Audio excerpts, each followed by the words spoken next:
Transparency International ishte, po themi, për qytetarë shqiptarë, Shqipëria ishte përkeqësuar dhe perceptimi për korrupsionin është nuk është perceptim me sa duket, është realitet që po kërkon që Edi Rama ta vendos dhe në ligj tani që janë të paprekshëm. A mund t'i vini faj socialistëve që ndërmorën këtë nisëm, për sa kohë gjykata kushtetuese nuk i dha një përgjigje, edhe pse u mendua 2 muaj, një kërkesë që bëri kryeministri.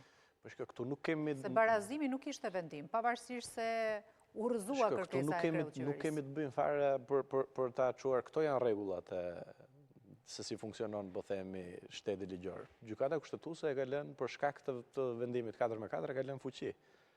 Që do të thotë që aty ka një ndarje, po nuk ka rëndësi. Fakti që prokuroria kërkon që të pezullohet nga detyra për shkak se mund të jetë përsëritës në veprën penale, kaq mjafton, sepse ne nuk jemi, pezullimi nuk është, po themi, akti i vetëm që ka bërë struktura e posaçme antikorrupsion ka kërkuar, heqjen e imunitetit, dhe heqja e imunitetit kërkohet për zëvendës kryeministrën për të avancuar me masa tjera shtrënguese, që mund të jetë arresti i shtëpisë apo arresti me burg. A cënohet drejtësia në këtë rast? Kryeministri thotë nuk cënohet drejtësia. Duhet ta ritheksoj edhe një tjetër. Këtu kemi të bëjmë me 2 standardet.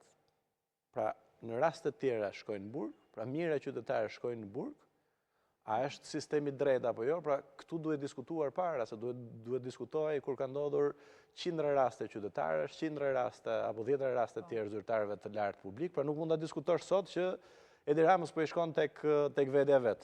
Duhet ta bënte këtë diskutim për të qenë i përgjegjshëm nëse do të kishte, po themi, ndjeshmëri njerëzore apo ndjeshmëri institucionale, në momentin kur ju ndodh të tjerëve për treguar që shiko, këtu është ndërtuar një shtet represiv. Po Edi Rama e do shtetin represiv për të tjerët, dhe do për këdhelës kur i vjen puna për njerëzit e vetë që do të mbrojë.